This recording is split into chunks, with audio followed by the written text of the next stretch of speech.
Thank you, Steffi, as always, and thank you first and foremost for the thoughtfulness, how you curated this day again. When I went through the agenda, both in preparing and listening to the talks today, we've heard from innovators, we've heard from startups, investors, regulators, researchers.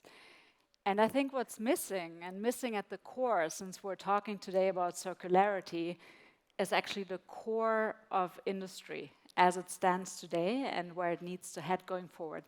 Under the headline of circularity, we are undergoing big disruptions, as we've seen, and we're going from probably obligation to opportunity. And at the very core of this is that new era, as you see it on the agenda. How do you transform industries, the very core of European wealth, competitiveness, and also its future, into that new era with leadership? So with that, I'm really delighted to announce the next conversation and next panelists. We have two women with us today who are at the helm of leading such transformations of iconic European industries, both global champions in their own right, and leading that transformation, not at the start, already embarked on it. Please welcome on stage with me today Ilka Horstmeier. Ilka is a global board member at BMW.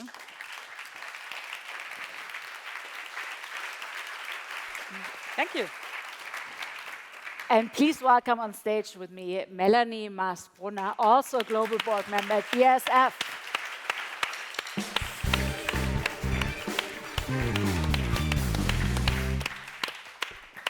Ladies, welcome. Sustainability and circularity, we've heard quite a bit today. Give us your intro take on the topic. Why bother and where are we at? Thank you, Solveigh. Thank you, Steffi, for that invitation and to talk a bit about what is happening in our industries, I have to say. Even though we are well connected, we are quite different in a way. So for me, rewiring our industry is really the perfect title. We could also call it the perfect storm. I haven't experienced such a transformation in my 30 years of my career in the automotive industry. And for us, it's pretty clear what our mission is. We want to sustain individual, joyful mobility for our customers. And we know that if we want to sustain this, because they need it, they want it, our customers, we have to transform it, we have to make it more human, more intelligent, and of course, more sustainable. But that is not enough. Alongside with this, we have to sustain the corporate success and the resilience of our companies. Because we have, of course, shareholders, and we have employees who are looking what is happening with their jobs. So we have to be successful in doing both and, rather than either or. And I think this is the key challenge in the whole discussion we are having at the moment. What does it mean for leadership? I think it's a couple of points which are important for leadership. And it's not only about replacing the combustion engines by an electrical engine. I think that's far too simple. What we have to do is we have to drive heavily innovation, and of course we have to drive technology openness. This is the key. The second thing is, and this is why I like that Melanie is here and that we're discussing it with all these startup people here in the room, investors, we have to really drive cross-sectoral and cross-industry collaborations. We have to inspire people to work on solutions instead of, fixing themselves on the street. Because then you don't move and you don't move forward. And of course, we have to push regulators to give us a framework that encourages investments and innovation. And I think you're very passionate about that one, I know it. And last but not least, I'm pretty much sure we need more speed, more focus, and we need a lot of persistence in that process. I love that. It's a very holistic framework of actually how you do this and how you run that transformation at BMW. I'll get back to you on this one, where you're at, where you're going to take this next. Melanie, what's your take on the topic? Like, how core is it to BASF and the way you operate your organization? Yeah. So first of all, I have to say thank you to Steffi and to Ilka to inviting me to the DLD. It's actually my first time, and I'm really enjoying it because I think it's a very special group of people coming together. For me, being a scientist is really different, so it feels good. And I couldn't agree less what Ilka is mentioning about the challenges that we have ahead in terms of how to rewiring and re-innovating our companies to make this really a profitable way of growing business, and at the same time really decoupling it from additional resource consumption. I think this is really, really the most important thing. I think we have, in the chemical industry, we are in the middle of the biggest transformation ever. We have to have this green transformation, and we have to be really circular. And this is a challenge per se, and I think for two reasons. You heard it most likely before when Christian from Wacker told you that Wacker is a very energy-intensive company. I think BASF is even a little bit more energy-intensive, so we are the biggest user of electricity and gas in Germany. So for that reason, we have to come down with our CO2 footprint to make this environment really sustainable. So that's the one reason, because we are per se using lots of energy. And this is the reason why chemistry, chemical production needs heat, needs energy.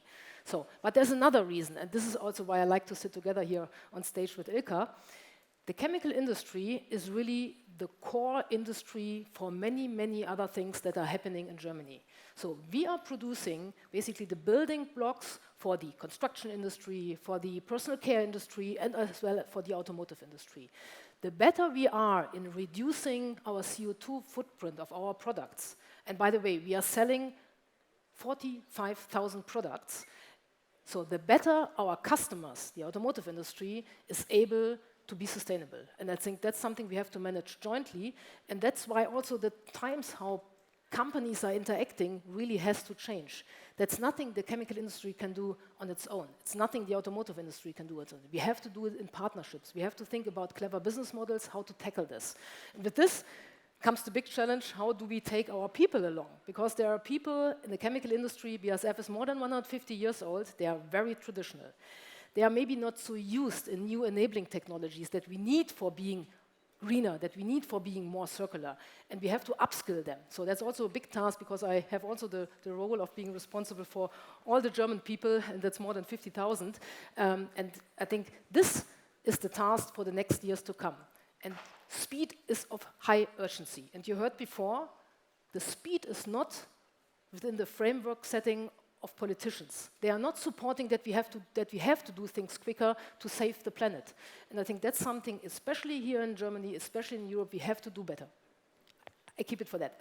Very much so, very much so. And I love the passion already, because it needs the energy actually to drive. This is complex stuff. I mean, it's like complex industries, you just said paramount transformations, but then also the complexity how you operate, like globally regulated at a European level, where your people are at, also the complexity in product. So I think it's a journey, and you could say you've probably more than started. I know, Ilka, we've spoken, I think we've met actually at DLD Circular 2 years ago when you hosted at BMW Welt. How far along in that journey of that transformation are you? What would you describe on that continuum for yourself? I mean, the progress was incredible in the last 2 years since the last IAA mobility. And I think you all recall that we showed there the BMW iVision Circular, and we did it for a certain reason, and maybe I didn't mention it in my introduction. We did it because circularity is really one of the key enablers to come to that both end. Yes. Because circularity helps us to reduce the CO2 footprint of many products. The circularity helps us to increase our competitiveness and our resilience with regard to raw materials, critical raw materials. And even it helps us to be more attractive for young talents and older talents like Daniela Bullinger. She's working on, the design of circularity at BMW, and many young people are doing it at the moment. And the last thing is even the most important one, is that we can disconnect growth from resource consumption. Yes. And I think this is really the key into it. And what happened since then? Today we are not showing at the IAA Mobility the Vision Circular again. Now we are showing the Vision Neue Klasse, which is a car which is pretty much coming in 2 years. We call it Vision, but it's not really a Vision because it's already coming in 2 years.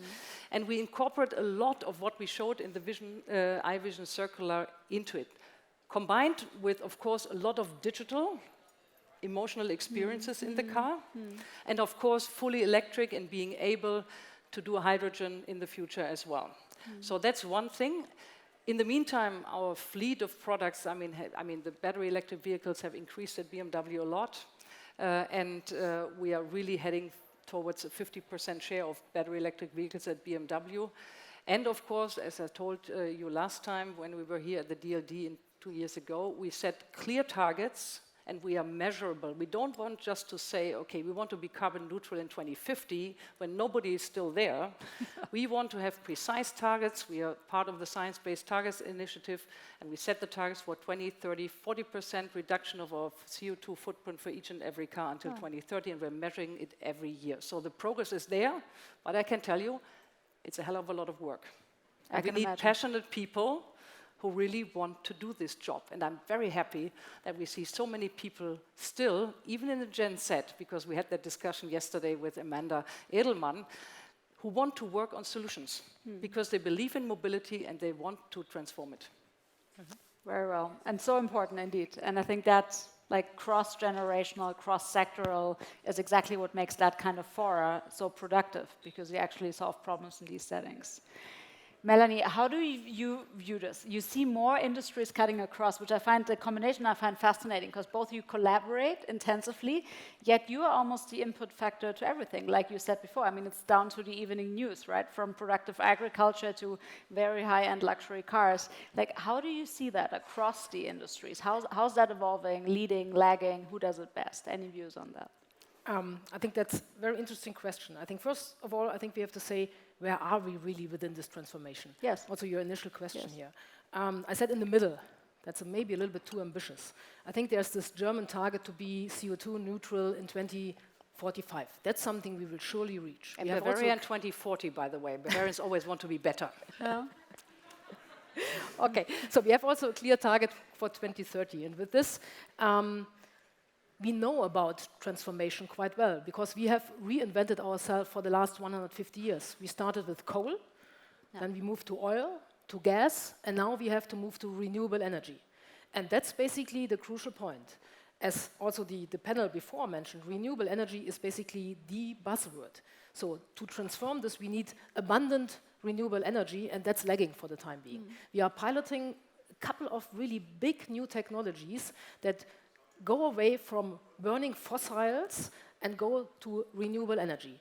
It's all well working, and by the way, I'm sometimes blaming the politicians. They are also very keen in doing funding for this because they see that something, if those technologies are there, you can multiply them. So this is there, but to get this energy to the different sites, water electrolysis would be great, but just too small for a big site like Ludwigshafen. It would be a tiny, tiny drop of electricity we really need.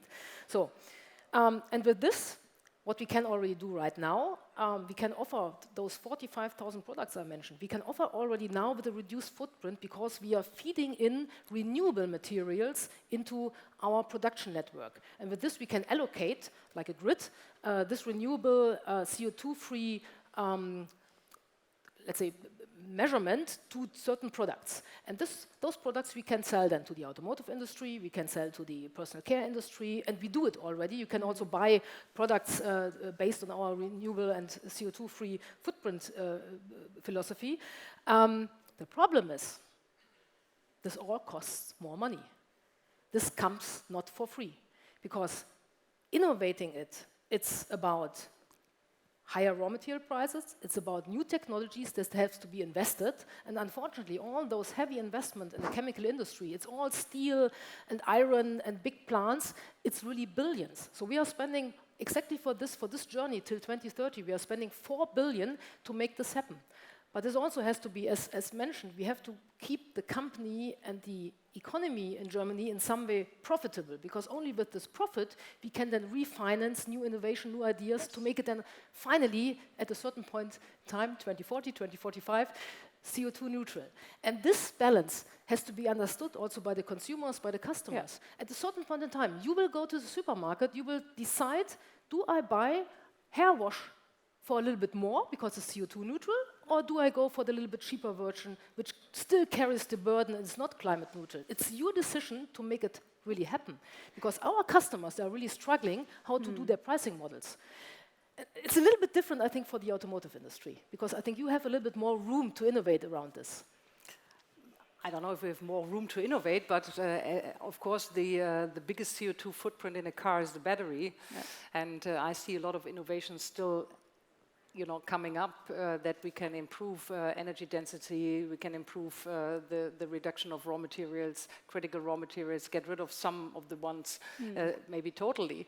So I think there's still, on the battery side, there is, of course, an innovation cycle which is not at its end, but I would say somewhere in the middle, But I think it's all about, as we discussed it earlier, it's all about collaborating. And I think circularity, and we discussed it earlier this day already, nobody can do alone.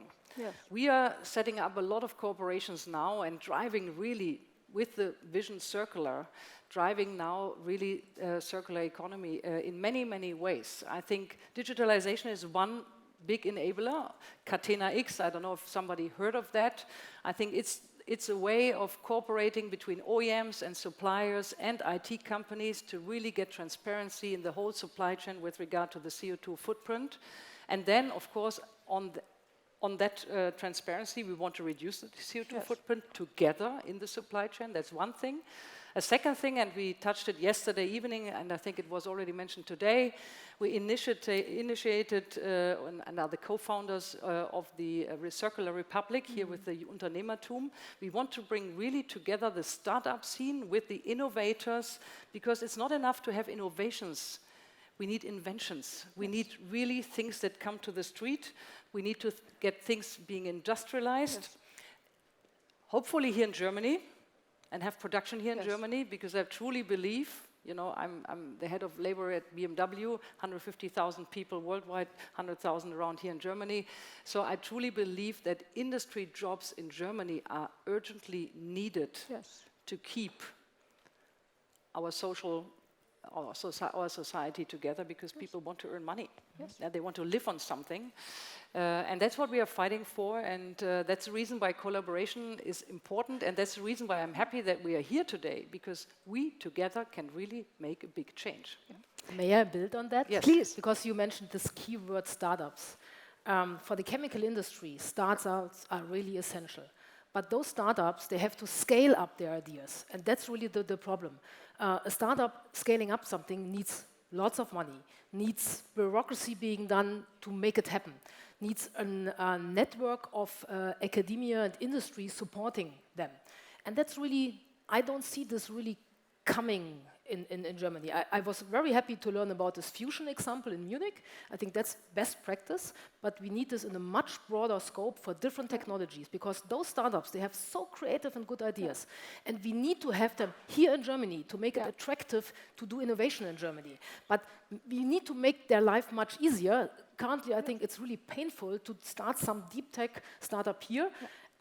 And I think we also have to admit, we don't have this failure culture like in the US.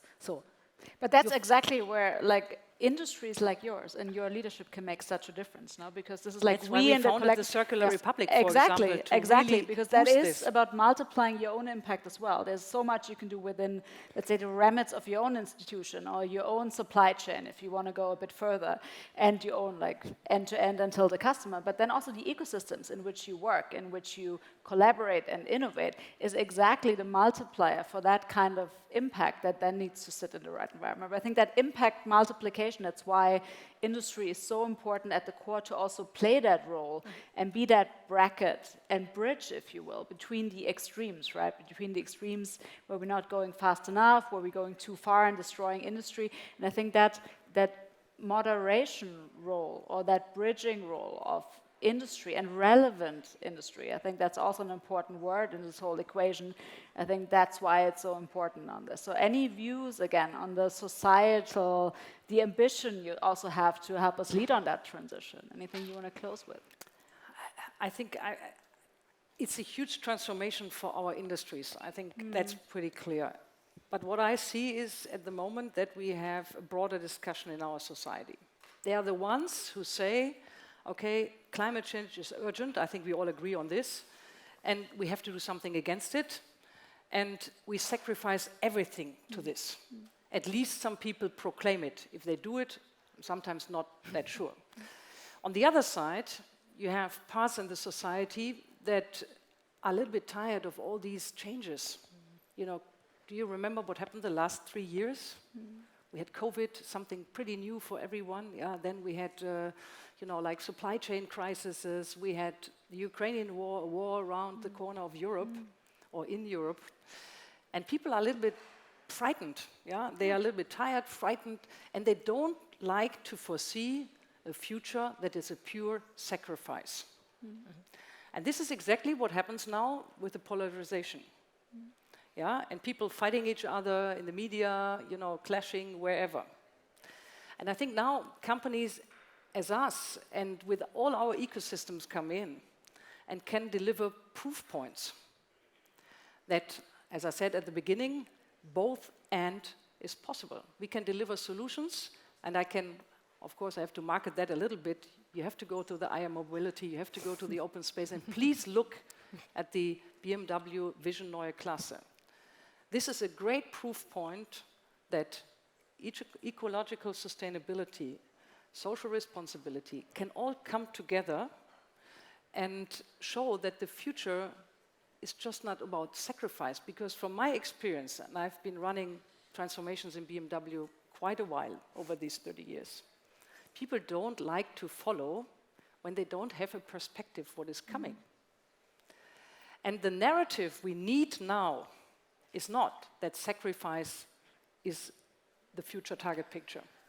We need a narrative that the future is exciting because we can find solutions that really keep up the joy of life and keep up a good life. And at the same time, working against climate change. And if we together, all you're sitting here, manage this, then I think we will make the transformation and we'll take our communities and the society with us. Because that is the biggest risk at the moment.